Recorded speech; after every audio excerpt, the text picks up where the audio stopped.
Kami mengasihimu Tuhan Yesus.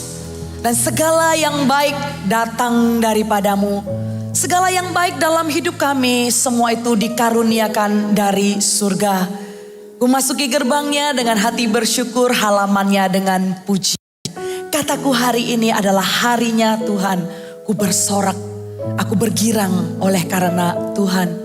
Tuhan, bagian yang terbaik yang akan kami ambil waktu ke depan adalah kebenaran firman Tuhan. Berbicaralah dan berbahagialah setiap orang datang dengan haus dan lapar karena engkau akan dipuaskan.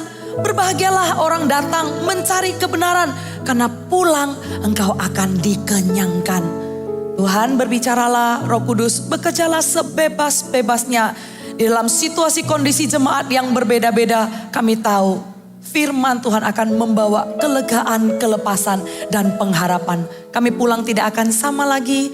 Urapi firman-Mu, urapi juga lidah bibir hamba-Mu yang akan menyampaikan firman-Mu. Sembunyikan hamba-Mu di balik salib-Mu. Hanya di dalam satu nama, setiap orang yang sudah gak sabar mendengarkan firman Tuhan dengan haus dan lapar, boleh sama-sama katakan amin. Yang bersuka cita berikan sorak-sorai. Lebih meriah lagi, jangan berhenti. Come on, jemaat ibadah jam 1. Katakan sama-sama haleluya. Silakan duduk jemaat yang dikasihi Tuhan. Ada sukacita sewaktu umat Tuhan berkumpul bersama-sama beribadah. Sepanjang hari ini saya membawa topik khotbah yang akan memperlengkapi kita sebagai orang percaya. Topiknya adalah mencintai rumah Tuhan. Kalau kita mencintai rumah Tuhan, maka harus ada tindakan dan peran yang kita lakukan sebagai wujud mencintai. Kalau kita bilang kita cinta, kita sayang sama orang, tapi kita tidak melakukan apa-apa, berarti kita tidak membuktikan kalau kita mencintai orang itu, benar kan? Jadi kalau mencintai rumah Tuhan, ada wujudnya, ada peran, ada tindakan yang kita lakukan di rumah Tuhan. 5 ibadah ini, peran yang kita lakukan berbeda-beda yang saya sampaikan di ibadah pertama. Boleh tolong ditampilkan. Bagaimana peran kita sebagai saudara seiman, hidup berdampingan di dalam tubuh Kristus. Yang kedua tadi barusan lewat, menjadi pembangun rumah Tuhan. Kita semua dipanggil untuk membangun tubuh Kristus. Karena kita adalah anggota, karena kita adalah keluarga di rumah ini, maka setiap orang punya bagian untuk membangun rumah Tuhan. Dan ibadah yang sekarang, ibadah yang ketiga, saya akan sampaikan menjadi saksi bagi Kristus dan gerejanya. Ibadah yang keempat, loh kok udah hilang? Belum selesai. Ibadah kita bukan cuma 3 aja, ada 5 ibadah ya. Ibadah yang keempat boleh dibantu, slide yang tadi jangan diambil dulu, yaitu menjadi pembawa kebangunan rohani bagi semua generasi. Dan yang terakhir, menjadi pelayan teladan dalam kasih persaudaraan.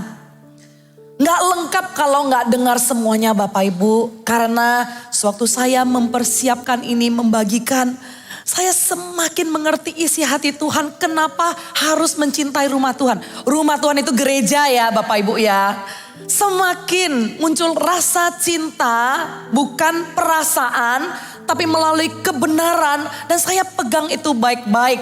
Bisa didengarkan 5 ibadah ini di streaming. Nantinya di hari Senin Selasa dicicil untuk mendapatkan pewahyuan yang lengkap. Tapi pertama-tama sebelum saya langsung masuk ke perannya, yaitu yang ketiga, ibadah yang ketiga ini, bagaimana kita menjadi saksi bagi Kristus dan gerejanya. Saya mau meletakkan fondasi dan dasar prinsip untuk kita mengerti, menjadi pegangan kita, dan juga kita bisa ajarkan kepada orang lain. Prinsip dan dasar apa yang harus kita pegang agar kita mengerti? Kenapa sih kita ke gereja? Bapak Ibu, kenapa kita harus mencintai gereja? Kalau kita cuman menganggap gereja itu adalah tempat ibadah orang Kristen, tidak salah. Tapi itu belum menjadi sebuah pegangan untuk kita berkobar-kobar mencintai rumah Tuhan. Ada alasan yang kuat kenapa kita bergereja dan kita mencintai rumah Tuhan.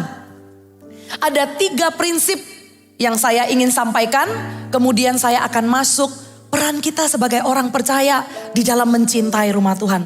3 prinsip ini yang pertama, lengkapnya bisa dengarkan nanti di ibadah yang pertama ya. Saya dengan cepat saja menyampaikan fondasi dan dasar ini. Supaya kita lebih bisa mengupas dan kita bisa membahas bagaimana menjadi saksi bagi Kristus dan gerejanya. Oke? Prinsip dasar fondasi yang kita pegang, kenapa kita bergereja? Yang pertama, gereja adalah tempat perkumpulan orang percaya. Oke? Gereja adalah tempat berkumpulnya orang percaya. Orang percaya nggak dimaksudkan untuk sendiri di rumah, cinta Tuhan dan berdoa sama Tuhan. Ada orang bilang begini, Tuhan kan ada di mana-mana, kenapa saya harus ke gereja? Bukankah Tuhan maha hadir? Tuhan menentukan gereja bukan cuma tempat perkumpulan orang percaya, tempat persekutuan orang percaya, tapi di dalam gereja Tuhan tetapkan ada pelayanan-pelayanan kudus.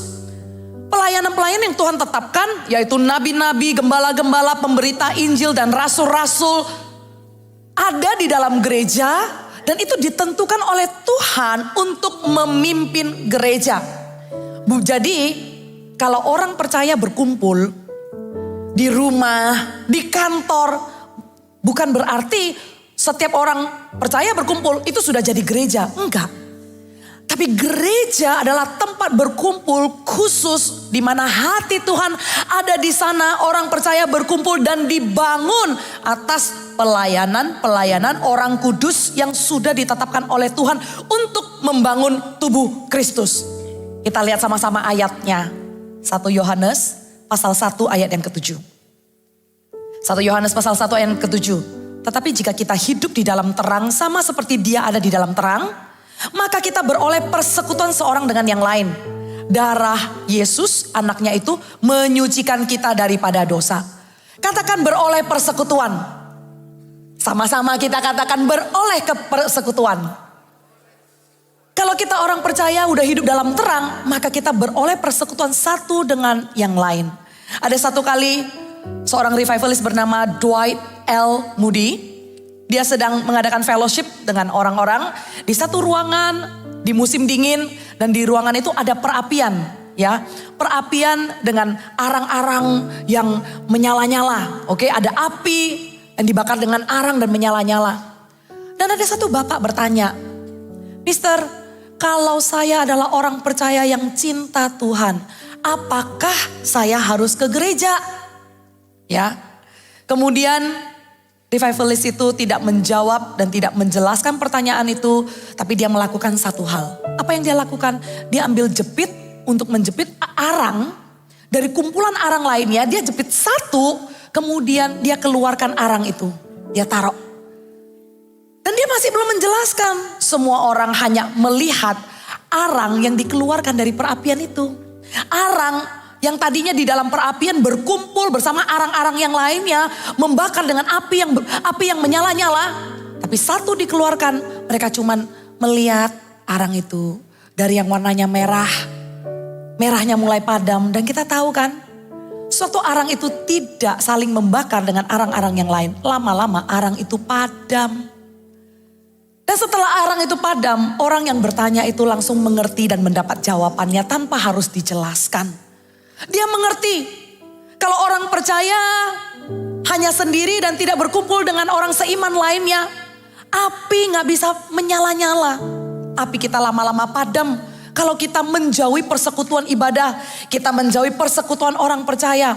Gereja adalah tempat persekutuan orang percaya yang menjadi isi hati Tuhan untuk saling menasehati, saling menolong, dan saling membakar untuk rohnya tetap menyala-nyala.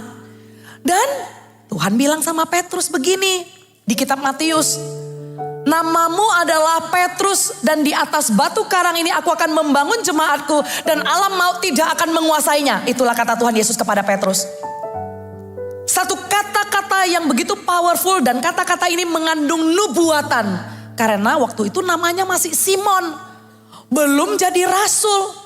Belum menyangkal Tuhan Yesus juga. perjalanannya masih panjang, tapi Tuhan Yesus sudah menubuatkan bahwa setelah Tuhan Yesus tidak ada dan disalibkan, tidak ada lagi bersama dengan murid-muridnya, akan hadir gereja di muka bumi. Tuhan Yesus sudah menubuatkan kepada muridnya Petrus ini bahwa kamu akan jadi bapak gereja. Dan sungguh terjadi waktu Tuhan Yesus mati di atas kayu salib. Gereja mula-mula ada di mana-mana. Dan Petrus adalah bapak gereja mula-mula. Tuhan Yesus bilang begini sama Petrus. Di atas batu karang ini aku akan membangun jemaatku. Alam maut tidak akan menguasainya. Karena Tuhan tahu kalau ada gereja maka alam kegelapan pun tidak akan tinggal diam. Kalau ada orang yang mengabarkan Injil dan jiwa-jiwa diselamatkan, maka yang jahat pun tidak akan tinggal diam. Yang jahat pun akan berlomba-lomba menyesatkan satu domba, menyesatkan satu angkatan, menyesatkan satu generasi. Disitulah perannya gereja untuk menampung dan untuk memuridkan. Nggak bisa kalau hanya di satu kota ada KKR orang bertobat, tapi kemudian di kota itu nggak ada gereja. Maka pasti akan ada kuasa kegelapan yang berusaha merebut mereka dan membuat mereka menjadi jauh lebih jahat dari sebelum mereka terima Tuhan. Untuk itulah peran gereja ada supaya alam maut tidak menguasainya. Orang yang sudah menerima keselamatan dan mengerjakan keselamatan mereka, biarlah mereka dimuridkan dan berjalan sampai kekekalan dan tidak pernah gugur. Dimuridkan dan komitmenlah di dalam gereja. Begitulah kata Yesus kepada Petrus, bahwa di atas batu karang ini aku akan membangun jemaatku dan alam maut tidak akan menguasainya. Dan yang kedua Tuhan juga bilang kalau gereja adalah mempelai Kristus. Mempelai itu berarti pasangan yang begitu intim. Suami istri adalah hubungan yang dalam semua relationship ya. Bagaimana orang tua dengan anak itu juga dekat, orang tua cinta. Tapi sampai alam dan sampai maut memisahkan, itu adalah hubungan suami istri yang begitu intim, yang disatukan oleh Tuhan. Dua menjadi satu, itulah suami istri. Dan Tuhan Yesus menyebut gereja itu adalah mempelai Kristus. Adalah mempelainya. Kita tahu di Efesus ada ayat mengatakan, suami kasihilah, istri tunduklah kepada suamimu seperti jemaat tunduk kepada Kristus. Suami kasihilah istrimu seperti Kristus mengasihi jemaatnya. Kita kira firman Tuhan ini cuma mengajarkan peran suami dan istri. Tapi ternyata di balik firman Tuhan yang kita baca setiap kali ini ada rahasia besar tentang gereja adalah mempelai Kristus. Maka itulah menjadi sebuah contoh, istri tunduk kepada suami seperti gereja tunduk kepada Kristus. Suami kasihilah istri seperti Kristus mengasihi jemaatnya. Jadi firman ini bukan hanya untuk pernikahan. Tapi firman ini mengajarkan begitu intimnya Kristus dan jemaat. Jemaat dan Kristus. Gembala agung dan tubuhnya dan kepalanya. Begitu intim hubungannya. Di balik daripada ayat itu sedang menceritakan bahwa sungguh gereja adalah kekasih jiwanya Tuhan Yesus. Begitu sayangnya, begitu cintanya Tuhan dengan gereja. Saya ingin tanya kepada jemaat. Kalau Tuhan Yesus cinta sama gereja sepenuh hati, Tuhan Yesus begitu mengasihi gereja, nggak pakai separuh hati, tapi mencintai full. Kalau kita mencintai Tuhan, apakah kita mencintai apa yang Tuhan cintai? Kalau kita ngaku-ngaku cinta Tuhan, apakah kita mencintai apa yang penting buat Tuhan? Apakah kita mencintai gereja? Dan apakah kita mencintai sepenuhnya? Bukan cinta separoh-separoh. Bukan cinta setengah hati. Tapi cinta sepenuhnya. Cinta sepenuhnya itu apa? Enggak takut komitmen. Itulah cinta sepenuhnya. Kita bisa lihat kalau orang pacaran enggak mau menikah karena takut komitmen. Enggak mau membangun hubungan yang lebih serius lagi. Orang ini tidak siap untuk melanjuti dengan komitmen dan pengorbanan dan dengan cinta sepenuh hati. Dia memikirkan hanya untuk diri sendiri. Sedih sekali banyak orang Kristen yang cuma mau mengencani gereja. Orang Kristen yang cuma jadi jemaat tapi tidak mau terlibat lebih. Jadi jemaat tapi Tapi cintanya gak menyala, gak sepenuh hati. Gereja adalah mempelai Kristus. Apakah kita mencintainya full, sepenuh hati, atau mental mengencani gereja yang tidak ingin terlibat terlalu banyak, yang berpusat pada diri sendiri. Apa yang gereja bisa berikan kepadaku? Kritis, mental konsumen, mencari produk dan program terbaik. Dan ujung-ujungnya orang ini nggak bisa setia. Di dalam janji nikah, bukankah pasangan suami istri bilang, di dalam suka dan duka, kaya dan miskin, sehat dan sakit, dipersatukan Tuhan sampai maut memisahkan. Aku janji menjadi suami, aku janji menjadi istrimu, aku akan mengasihimu. Apakah kita mengasihi gereja secara keseluruhan? Bukan hanya mengkritiknya, aku suka khotbahnya, aku suka PAW-nya, aku gak suka khotbahnya, aku gak suka PAW-nya. Tapi karena ini adalah mempelai Kristus, Yesus mengasihinya, aku juga turut mengasihinya. Oh, ini rumahku loh. Kalau kita di rumah dengan anggota keluarga, kita tahu siapa orang tua kita tahu siapa anak, kita tahu dapur di mana, semua di mana. Masa tiba-tiba satu hari kita pulang rumah, menunya nggak sesuai. Kita sukanya makan ayam geprek gitu. Terus pulang-pulang ternyata menunya gado-gado, menu yang paling kita nggak suka gitu ya. Ada nggak di sini anggota keluarga yang pulang-pulang pas menunya bukan menu yang dia suka, tapi menu yang dia nggak suka, terus dia bilang, aku keluar dari kakak. Mulai hari ini aku ganti alamat. Atau malam ini aku tinggal hotel saja. Nggak kan? Mau itu menunya kesukaan saudara kita tapi bukan kesukaan kita. Kita tetap adakan di rumah itu kan. Mau menunya tidak disediakan untuk kita tapi gantian yang kali ini adalah kesukaan adik kita. Kita tetap cinta kan sama rumah itu kan. Cintanya nggak berkurang kan. Loh, prinsip yang sama Bapak Ibu kepada gereja. Mencintai itu ya sepenuh hati. Mencintai itu bukan hanya berpusat kepada apa yang aku harapkan, apa yang aku ekspektasi dan apa yang aku cari harus aku temukan di gereja. Mari kita sama-sama belajar yuk. Cinta sama rumah Tuhan karena ini adalah mempelai Kristus. Amin. Yang ketiga, gereja adalah pusat kehendak Allah bagi semua generasi. Di mana Tuhan kalau mau menyatakan pekerjaannya, di mana Tuhan mau mengerjakan pekerjaan surgawi, Bapak Ibu, Tuhan akan menyatakan kepada gereja terlebih dahulu. Itu sudah iya, amin dan pasti. Tuhan akan nyatakan kepada gerejanya, berbahagialah kalau kita jadi umat Tuhan, domba yang digembalakan di gereja. Ternyata yang mendapatkan isi hati Tuhan bukan cuman kita yang ibadah jam 1. Tapi gereja yang adalah tubuh Kristus terdiri dari bayi. Terdiri dari bayi, anak-anak, orang muda, orang tua, senior. Semuanya akan mendapatkan hal yang sama dan bergerak menuju kegerakan dan visi Tuhan yang sama. Itu akan dinyatakan. Barusan bulan yang lalu, Eagle Kids, gereja anak kita, melaunching sebuah tagline. Wah, saya mendengarkan tagline itu, saya bilang, Tuhan, sungguh Engkau ada di gereja ini. Karena kenapa?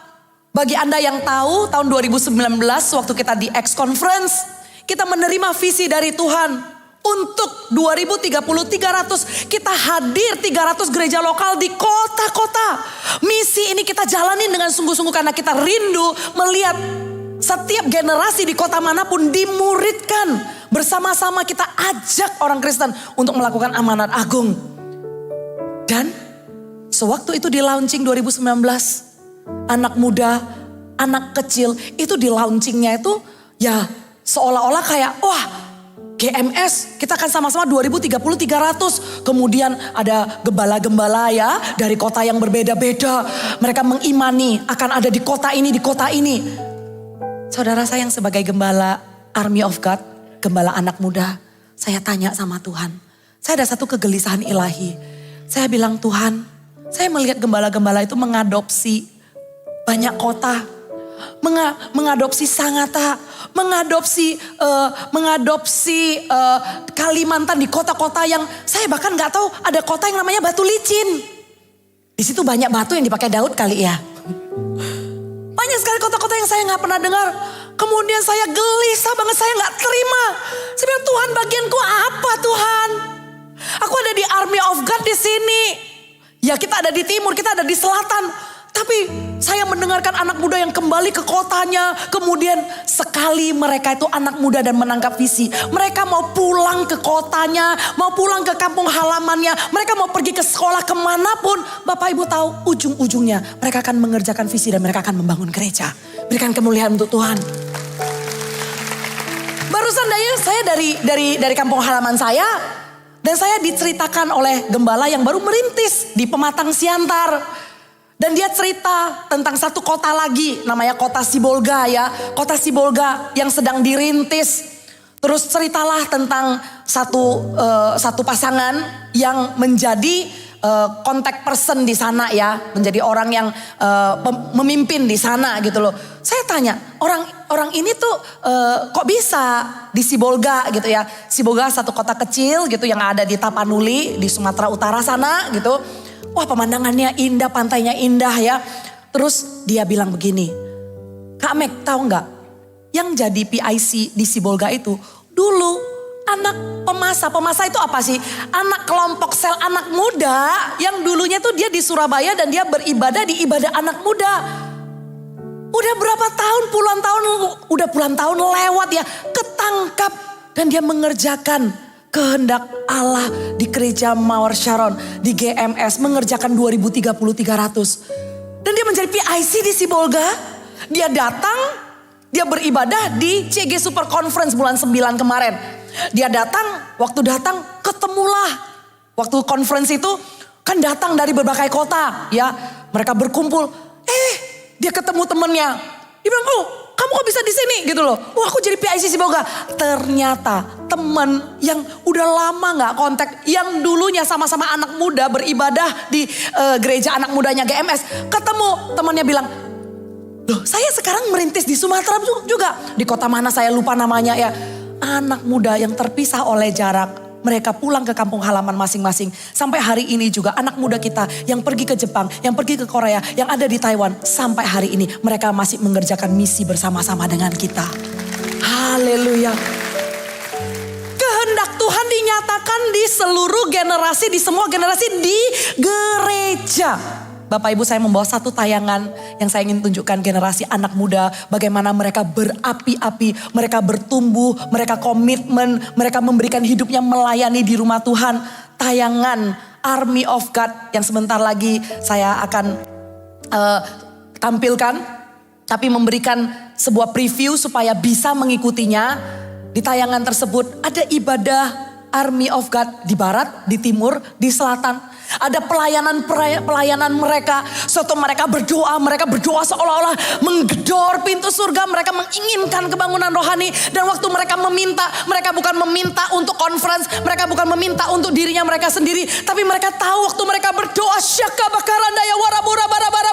Mata mereka jauh, mereka melihat adik-adik mereka. Suatu mereka berdoa, mereka bilang, kalau satu hari nanti aku gak di AOG lagi, Eagle Kids akan naik. Mereka akan mencicipi kebangunan rohani yang lebih besar lagi. I will die leaving a revival behind. Itulah anak-anak muda yang tersungkur berdoa. Dan mereka berseru kepada Tuhan.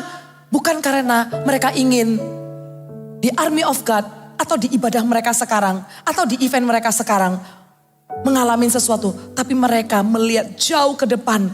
Dan saya sangat bersuka cita. Kak Popo bilang sama saya, Kak Meg, kapan jalan-jalan ke All Star, ruang Eagle Kids kita yang ada di gedung sebelah, yang isinya anak-anak yang usia 5 gitu ya, ada di sana kecil-kecil. Dulu saya gembala anak ya, dan yang melayani jadi kakak-kakak itu banyak sekali usianya yang udah 30 tahun ke atas gitu loh. Jadi gap usianya kan jauh banget ya. Anak-anak kan sebenarnya suka cece-cece, koko-koko yang usianya gak terlalu jauh gitu ya. Waktu saya jadi gembala anak, yang melayani itu udah anti-anti, uncle-uncle gitu ya. Melayani di situ gitu. Terus Kak Pau bilang sama saya, "Ce, kapan mampir? Ce lihat pasti yang melayani, mereka senang banget." Loh kenapa Pau? Karena yang melayani sekarang anak-anak teen, anak-anak SMP, anak-anak SMA. Mereka bawa adik-adiknya pergi pipis. Ya, saya tanya, hah? All Star?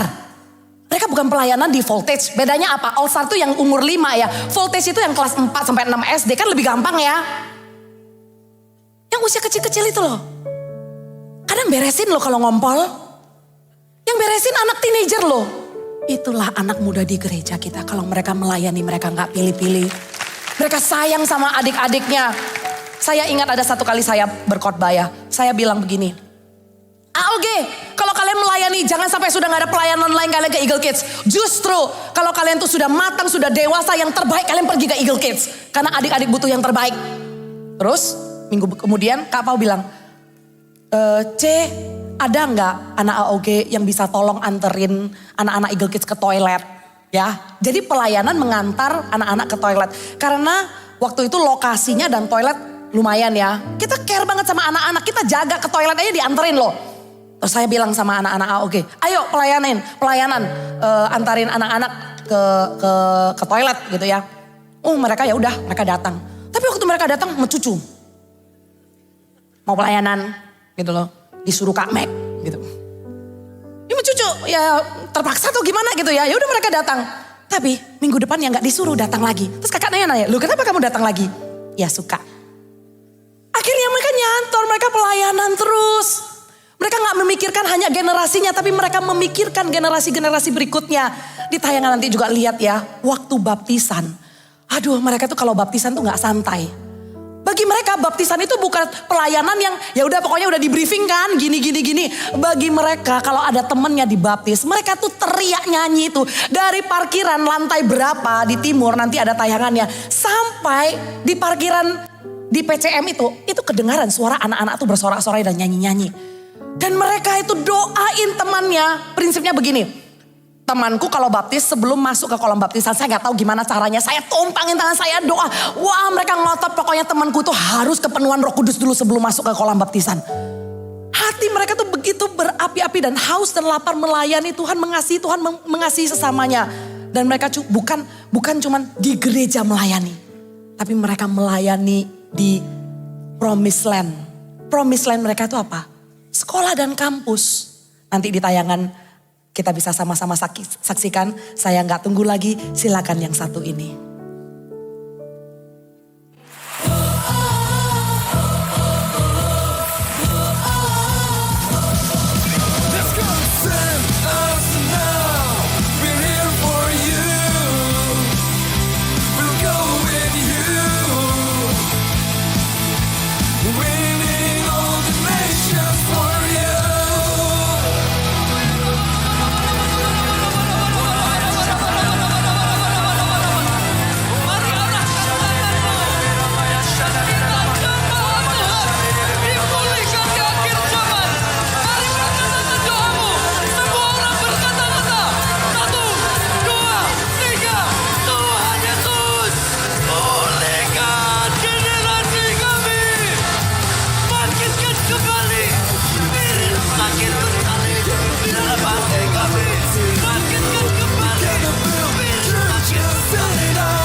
Jagalah agar rohmu terus menyala-nyala dan layanilah Tuhan.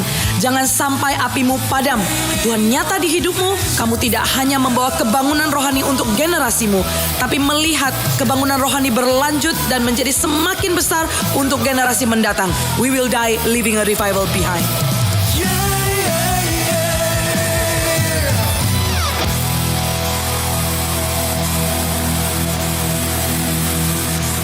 Terpujilah nama Tuhan, kita bergerak bersama-sama ya Bapak Ibu. Mencintai rumah Tuhan dan juga mencintai semua generasi yang ada di rumah ini. Kita protect generasi demi generasi untuk mereka bisa sama-sama bergerak di dalam visi yang Tuhan berikan di gereja ini. Amin. Boleh bilang sama kanan kirinya, kita gerak sama-sama. Kita lihat Lukas pasal yang kelima. Lukas pasal yang kelima ayat yang 1 sampai 11. Tapi sebelum saya bacakan, saya mau sampaikan sebuah kabar yang dinanti-nantikan oleh anak muda. Tapi saya rasa bukan cuma anak muda yang harus tahu berita ini. Karena setiap orang yang ada di rumah Tuhan mencintai semua generasi. Mari kita bergerak bersama-sama di bulan Maret nanti. Ada Army of God Conference. Tanggal 8 dan 9 ya. Kalau Anda adalah anak muda dan Anda sudah mendengarkan, ini waktumu. Jangan tahan-tahan, pastikan engkau hadir, engkau mengikuti conference ini. Conference ini bukan hanya tahunan, tapi setiap tahunnya ada pengurapan baru, ada lawatan baru, ada isi hati Tuhan yang spesifik, yang Tuhan mau ukirkan untuk ada sejarah baru di dalam hidupmu. Army of God Conference tanggal 8 dan 9. Segera karena tempatnya sangat terbatas. Hari ini juga kalau saya sudah infokan, saya nggak tahu nanti gimana caranya gitu ya. Tapi segera aja deh gitu ya. Segera aja karena tadi saya sudah di chat sama anak AOG panitia. Pendaftaran udah segini gitu ya. Terus saya bilang gak apa-apa, puji Tuhan gitu. Ya segera pastikan anak, saudara, tetangga yang ada di kanan kiri, mereka ditemukan di tempat ini. Ini kairosnya Tuhan untuk membawa kebangunan rohani di angkatan anak muda. Dan satu hari sebelumnya, kalau conference tanggal 8 dan 9, satu hari sebelumnya akan ada live recording album kedua Army of God. Bapak Ibu, ayo bergabung bersama. Mari kita rasakan bersama-sama roh yang menyala-nyala. Memuji dan menyembah Tuhan di live recording untuk album yang kedua ini. Amin. Mari kita lihat Lukas pasal 5. Ini peran yang Tuhan panggil untuk kita sama-sama lakukan dalam wujud mencintai rumah Tuhan. Lukas pasal 5 ayat 1 sampai 11. Saya bacakan. Pada suatu kali Yesus berdiri di pantai danau Genesaret. Sedang orang banyak mengerumuni dia hendak mendengarkan firman Allah. Ia melihat 2 perahu di tepi pantai. Nelayan-nelayannya telah turun dan sedang membasuh jalannya. Ia naik ke dalam salah satu perahu itu, yaitu perahu Simon. Dan menyuruh dia supaya menolakkan perahunya sedikit jauh dari pantai. Lalu ia duduk dan mengajar orang banyak dari atas perahu. Setelah selesai berbicara, ia berkata kepada Simon, "Bertolaklah ke tempat yang dalam dan tebarkanlah jalamu untuk menangkap ikan." Simon menjawab, "Guru, telah sepanjang malam kami bekerja keras dan kami tidak menangkap apa-apa. Tetapi karena engkau menyuruhnya, aku akan menebarkan jala juga." Dan setelah mereka melakukannya, mereka menangkap sejumlah besar ikan sehingga jala mereka mulai koyak. Lalu mereka memberi isyarat kepada teman-temannya di perahu yang lain supaya mereka datang membantunya. Dan mereka itu datang, lalu mereka bersama-sama mengisi kedua perahu itu dengan ikan hingga hampir tenggelam.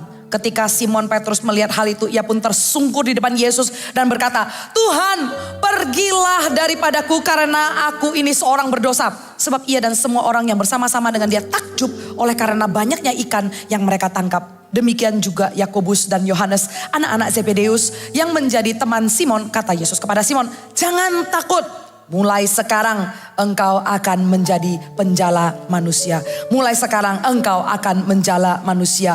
Dan sesudah mereka menghela perahunya ke darat, mereka pun meninggalkan segala sesuatu lalu mengikut Yesus. Bilang sama kanan kirimu, engkau akan menjala manusia. Engkau akan menjala manusia. Simon Petrus ini yang adalah bapak gereja mula-mula, dia akan menjalankan misinya dan proklamasi pemberitahuan pertama dari mulut Yesus adalah engkau akan menjadi penjala manusia. Orang yang mencintai rumah Tuhan tidak mungkin hanya berdiam saja dan tidak bersaksi. Orang yang mencintai rumah Tuhan pasti akan bersaksi bagi Kristus dan gerejanya. Dimulai dari mana? Dimulai dari ini Bapak Ibu. Waktu Yesus mengabarkan firman di tepi pantai, ia melihat 2 perahu nelayan-nelayan yang udah turun. Ia naik ke dalam salah satu perahu. Ia naik ke dalam salah satu perahu. Sekali lagi saya ulangi, dia naik ke dalam salah satu perahu. Tuhan masuk ke dalam perahu. Perahu itu adalah pekerjaannya Petrus. Perahu itu adalah kehidupannya Petrus. Perahu itu adalah sesuatu yang Petrus andalkan, yang Petrus pakai setiap harinya. Untuk kita melakukan pekerjaan Tuhan, untuk kita bersaksi, Tuhan selalu memulai dengan apa yang kita punya. Tidak pernah tunggu untuk kita punya sesuatu yang kita tidak punya. Tapi dengan apa yang kita punya. Petrus punya perahu, Tuhan Yesus mulai daripada perahu. Petrus adalah nelayan, Tuhan Yesus enggak nunggu untuk dia menjadi profesi yang lain. Untuk dia bisa melakukan hal yang lain. Tapi dari perahu itu Tuhan Yesus naik. Tapi Bapak Ibu, sering sekali kita mengkotak-kotakkan kehidupan pekerjaan kita, kehidupan keluarga kita, dan semua rencana planning kita. Kita pisahkan itu dari kehidupan spiritual kita. Kita menolak untuk bersaksi kepada teman tertentu. Kita kalau berbicara tentang hal-hal rohani, wah dengan teman kelompok sel, teman gereja, wah kita bisa sharing firman. Tapi Bapak Ibu mengerti ya, ada orang-orang tertentu yang kalau kita bersama dengan mereka, apakah itu di pekerjaan, relasi bisnis, kita tahu orang itu tidak kenal Tuhan apalagi. Kemudian suddenly kita tidak lagi berbicara dan bersaksi tentang Kristus. Malah kita menjadi seperti mereka. Candaannya menjadi seperti mereka. Terbawa arus dunia menjadi seperti mereka. Padahal kita sebagai umat Tuhan dipanggil untuk menjadi saksi bagi Kristus dan gerejanya. Kita mengkotak-kotakan di dalam kehidupan ini, ya jangan ngomong soal gereja-gereja lah. Di dalam lingkungan pertemanan seperti ini, gak usah ngomong lah soal Tuhan-Tuhan. Tuhan mau hadir di dalam segala aspek kehidupan kita. Tuhan mau ada di perahu kita. Tuhan mau ada di keluarga kita. Tuhan mau ada di pekerjaan kita. Tuhan mau ada di persahabatan kita. Tapi maukah kita membuka tangan, membuka hati kita dan tidak membatas-batasi Tuhan. Tidak mengkotak-kotakan, oh ini urusan rohani, oh ini urusan pekerjaan, oh ini relasi bisnis, ini orangnya gak kenal Tuhan. Justru orang-orang yang tidak kenal Tuhan ini, merekalah orang yang paling butuh kasih Tuhan, amin.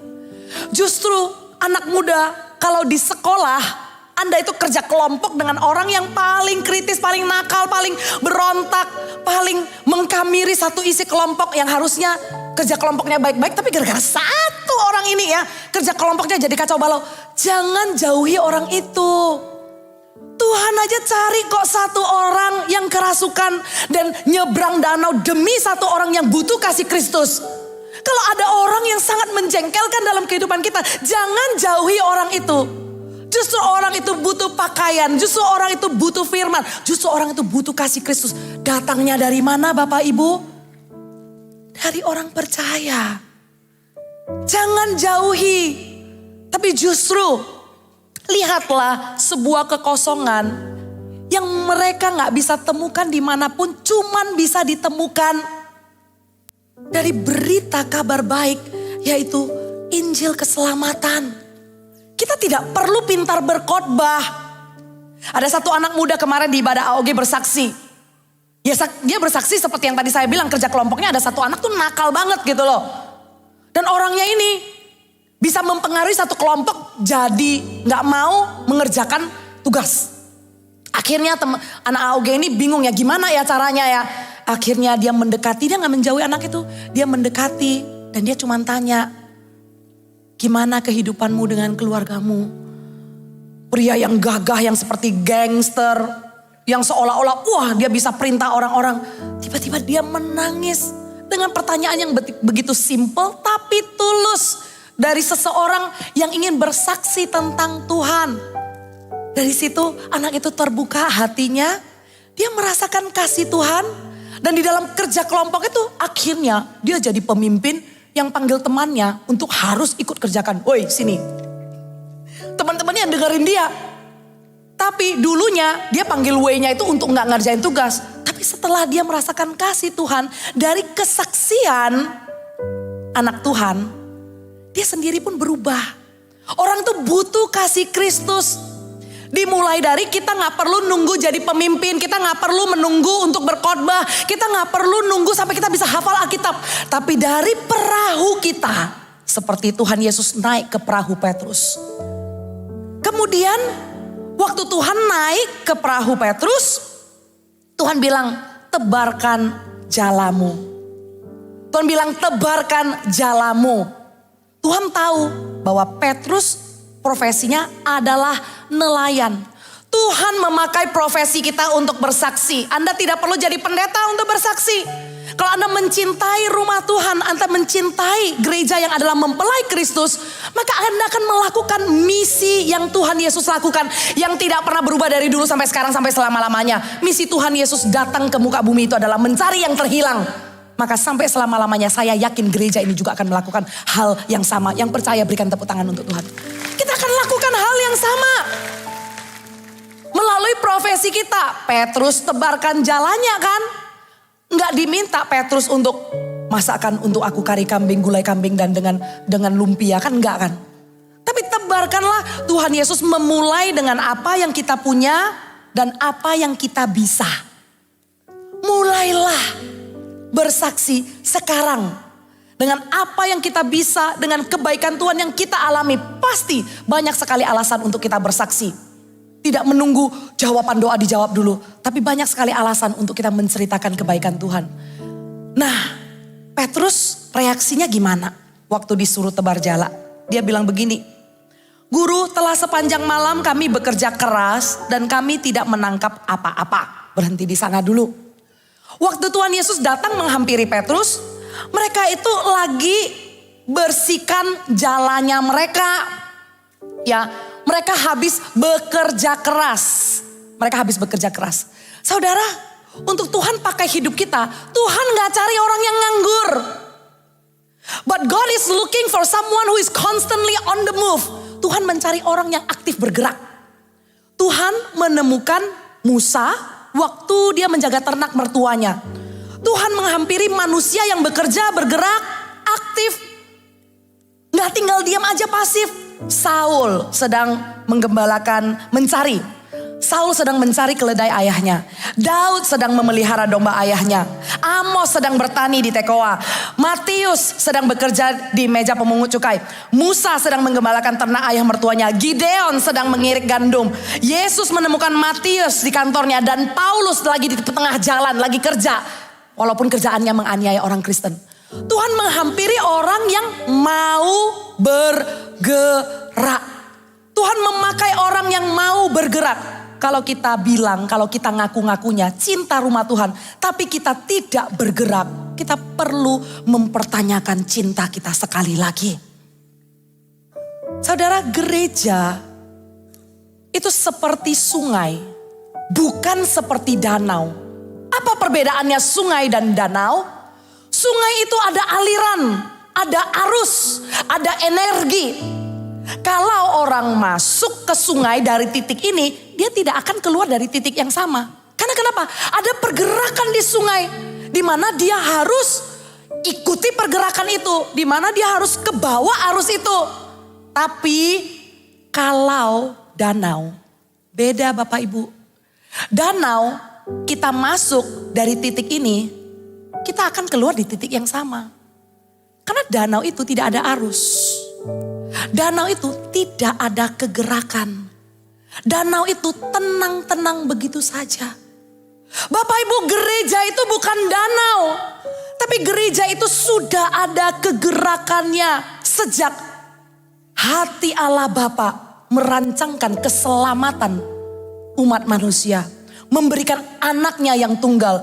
Tuhan Yesus datang dengan misi mencari yang terhilang. Sampai selama-lamanya misi agung itu sudah ada sejak dulu. Jadi Bapak Ibu, kalau Anda berpikir misi dalam sebuah gereja adalah program, Anda salah besar. Misi itu bukan program yang gereja adakan. Misi itu bukan ide-ide atau agenda-agenda untuk melakukan ini dan itu. Kalau kita berpikir misi adalah sesuatu yang ditambahkan ke organisasi. Misi adalah sesuatu yang menjadi program gereja. Pemikiran itu salah besar. Karena sesungguhnya misi itu sudah ada jauh-jauh sebelum anaknya yang tunggal lahir. Misi dan rencana keselamatan itu sudah ada di hatinya Bapa. Rancangan keselamatan supaya kita tidak binasa, supaya kita percaya kepada Yesus dan beroleh hidup yang kekal, itu sudah ada sejak dulu sampai Tuhan Yesus datang. Bapak Ibu, sampai Tuhan Yesus datang kedua kalinya, sampai bumi berlalu, misi itu tetap akan ada sehingga gereja cuman bergabung dengan misi itu. Haleluya, amin. Gereja dipanggil untuk bergabung dengan misi itu, bukan gereja mengadakan misi itu. Saya harap prinsip kebenaran ini membukakan mata kita dan kemudian kita bisa menyelidiki hati kita. Kenapa ya saya menahan-nahan untuk bermisi di gereja? Kenapa ya saya menahan-nahan untuk join, untuk bergabung di dalam satu kegerakan yang sudah ada sejak ribuan tahun yang lalu dan sampai selama-lamanya tidak akan berubah. Saya yakin satu hal, bahwa gereja ini adalah missional church. This is not a attractional church. This is not a seeker friendly church. Ini bukan gereja yang punya program untuk menarik orang. Ini gereja bukan tentang mengadakan ini dan itu. Tapi sampai selama-lamanya, sampai Tuhan Yesus datang, sampai bumi berlalu. Saya yakin gereja ini adalah gereja misi. Yang setuju dengan saya, berikan tepuk tangan untuk Tuhan. Kita akan terus melakukannya. Kenapa 2030-300 saudara? Saya merindukan 1000 gereja lokal 1 juta murid. Bukan hanya 2030-300. 1000 gereja lokal aja. Sebenarnya bisa dibandingkan gak sih dengan pengorbanan Tuhan Yesus untuk semua umat manusia? Bisa gak dibandingkan? Gak bisa. Jangan bilang, 1000 banyak banget. 1 juta murid. Kenapa sih gereja mau 1 juta murid? Masalahnya, Tuhan Yesus mati untuk lebih dari 1 juta. Pengorbanan Tuhan Yesus sudah ada sebelum saya lahir. Sebelum saya jadi hamba Tuhan. Sebelum saya bisa melakukan apapun. Dari saya jelek-jeleknya, Tuhan Yesus sudah mati untuk saya. 2030-300 1000 gereja lokal 1 juta murid. Terlalu kecil saudara. Kalau kita bisa melihat satu saja, jangan tahan langkahmu. Satu jiwa saja, dimulai dari bermisilah. Bergabunglah dengan amanat agung yang sudah Tuhan letakkan hatinya dari ribuan tahun lalu. Sejak manusia jatuh dalam dosa, Allah Bapa sudah berencana rancangan keselamatan untuk memberikan anaknya yang tunggal. Barang siapa yang percaya kepadanya tidak akan binasa tapi beroleh hidup kekal. Dan kemudian Tuhan Yesus bilang apa? Pergilah, jadikanlah bangsa muridku dan baptislah mereka di dalam nama Bapa, Putra dan Roh Kudus. Dan ajarkanlah segala yang pernah kuajarkan kepadamu. Jadilah saksi bagi Kristus dan gerejanya. Bukan hanya aman-aman, diam-diam dan ada di danau. Coba kita sama-sama selidiki. Pertama kali Bapak Ibu ke gereja, kapan? Sejak lahir kah? Ada di sini? Pasti ada. Pasti ada di sini yang sudah di GMS sejak anak-anak. Gitu ya, sejak anak-anak. Ada gak penasaran nih? Ada gak yang sudah ada di GMS sejak anak-anak? Wah ada nih. Tuh ada. Sejak kapan kita ada di GMS? Sejak kapan kita ada di rumah Tuhan? Nah coba sedikit flashback dan mikirkan. Dari pertama kali saya masuk sampai hari ini. Ada perubahan gak? Ada perubahan gak? Kalau ternyata setelah dipikir-pikir. Oh iya ya, saya tetap duduk di kursi yang sama. Saya hadir di jam ibadah yang sama. Gak ada perubahan apa-apa. Cuma perubahan itu umur saya aja gitu ya. Jangan-jangan Anda ada di danau. Jangan-jangan Anda itu di danau. Harusnya kerajaan Allah, rumah Tuhan yang mengadopsi isi hati Tuhan itu gak seperti danau. Tapi seperti sungai. Kita masuk lewat mana, itu akan dibawa dengan kegerakannya. Kita lewat satu waktu, kita keluar tidak lagi sama dengan tempat kita masuk. Kita sudah berada somewhere, kita sudah berubah, kita sudah berpartisipasi, kita sudah ada di dalam kegerakan. Amin. Tuhan Yesus memanggil mereka yang mau terus bergerak. Di mana waktu itu Petrus sedang membersihkan jalannya. Nah waktu Petrus membersihkan jalannya, dia bilang aku sudah bekerja keras seharian. Artinya begini ya, kalau nelayan bersihkan jala itu bukan hal yang gampang. Karena kenapa? Jala itu bukan cuma dicelup-celup, tapi mereka harus bersihkan garam-garamnya gitu loh. Jadi jala itu untuk dibersihkan repot. Nah udah bersih dan mereka itu profesional. Sehari-hari yang mereka lakukan adalah menangkap ikan.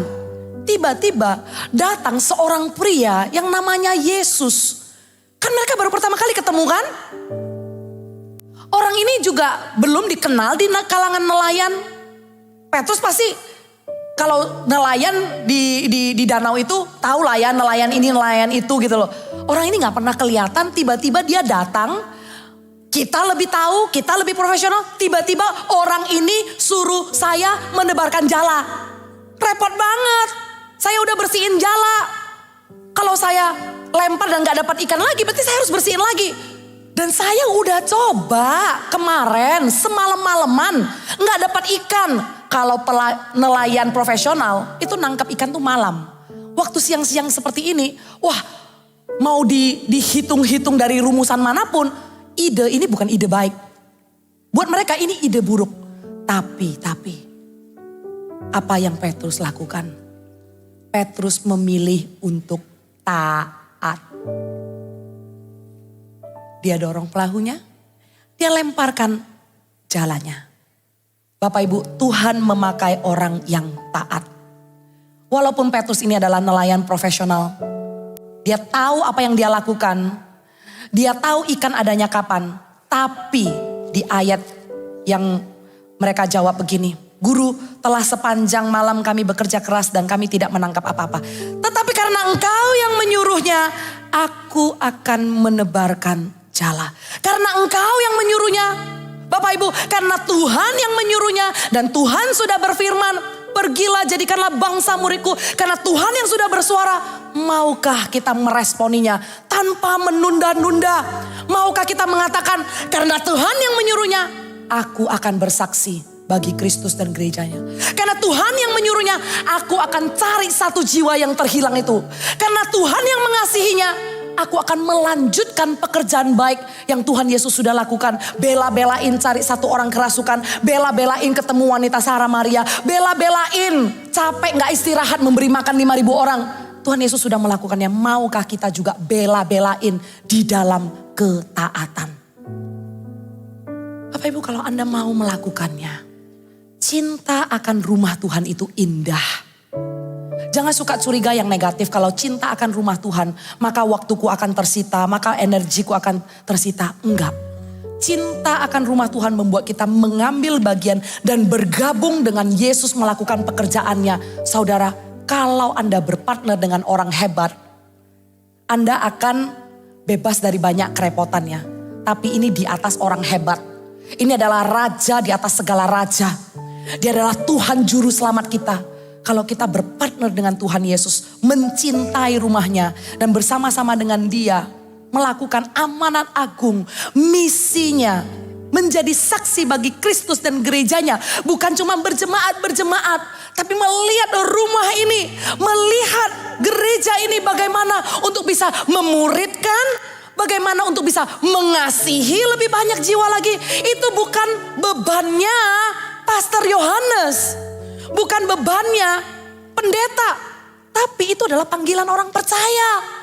Itu adalah beban kita semua punya bagian yang kita ambil untuk melihat satu kursi ini harus diisi oleh keluargaku yang belum percaya. Satu kursi ini harus diisi oleh relasi bisnisku yang selalu menjelek-jelekkan tentang gereja. Satu ini harus dibenangkan.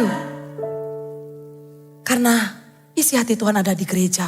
Tuhan ingin domba-domba yang terhilang itu dimenangkan. Tapi bukan cuma dimenangkan aja karena alam maut akan menguasainya. Tuhan ingin domba-domba yang dimenangkan itu akan pulang ke rumah ini. Amin Bapak Ibu. Bagaimana kita menjadi saksi bagi Kristus dan gerejanya? Boleh tampilkan yang pertama. Tuhan memulai dengan apa yang kita miliki. Yang kedua, Tuhan memanggil mereka yang mau terus bergerak. Yang ketiga, Tuhan memakai orang yang taat. Cukup dengan apa yang kita miliki, cukup kita itu taat. Maka percayalah Roh Kudus akan menyertai kita dan kita akan menjadi saksi bagi Kristus dan gerejanya. Mari kita sama-sama bangkit berdiri. Haleluya.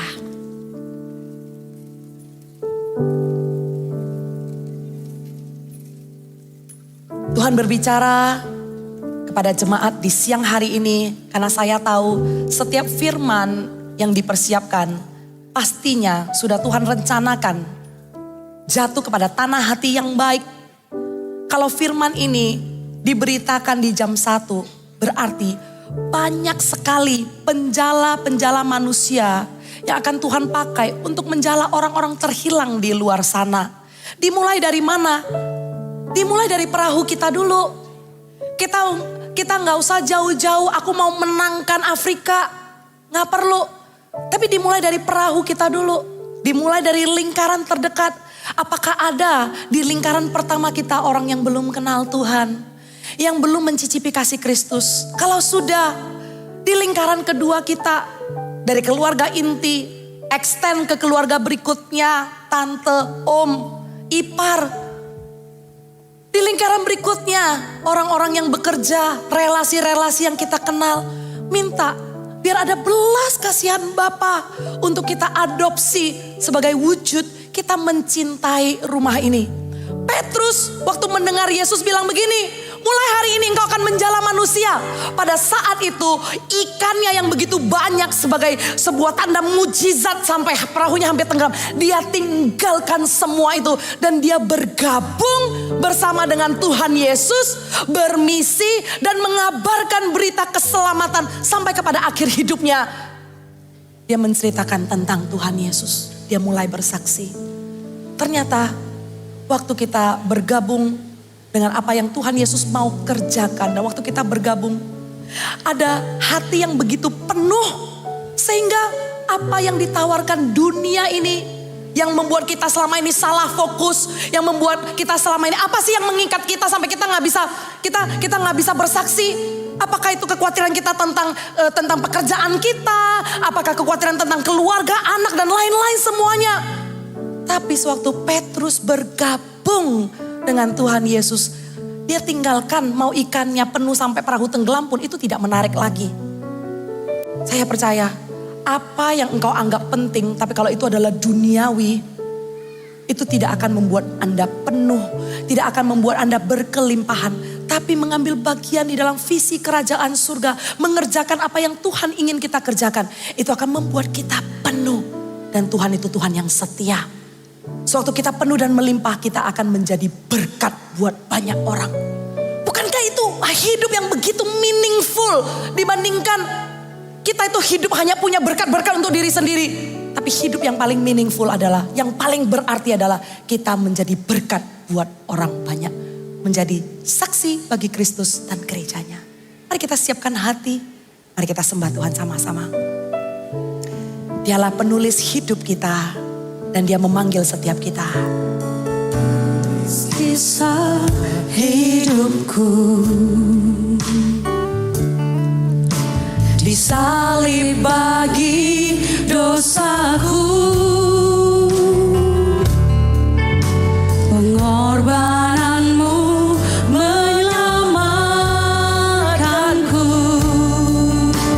Jadikanku indah.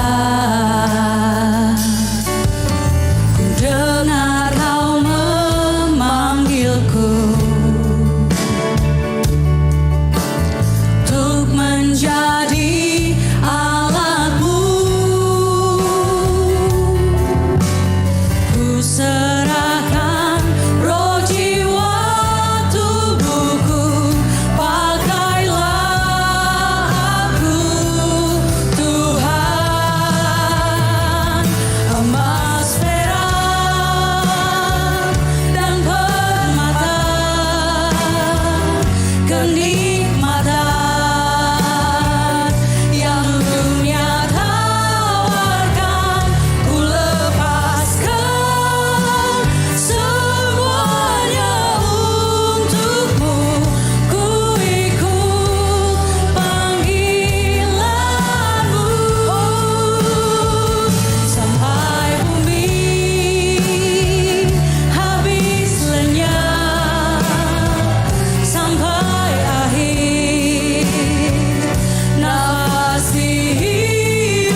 di tempat ini dan dia mengukir kisah hidup kita, maka orang-orang yang lain pun Tuhan sedang menanti-nantikan hidupku untuk mereka mulai ditulis kisah hidupnya oleh Tuhan. Tercatat namanya di kitab kehidupan. Pengorbananmu menyelamatkanku, jadikanku indah. Ku dengar kau memanggilku, Amin. untuk menjadi alatmu. Ku serahkan roh jiwa tubuhku. Pakai kami. Pakai aku menjadi alat Emas, perak, dan permata, kenikmatan yang dunia tawarkan, ku lepaskan semuanya untukmu. Ku ikut panggilanmu sampai bumi.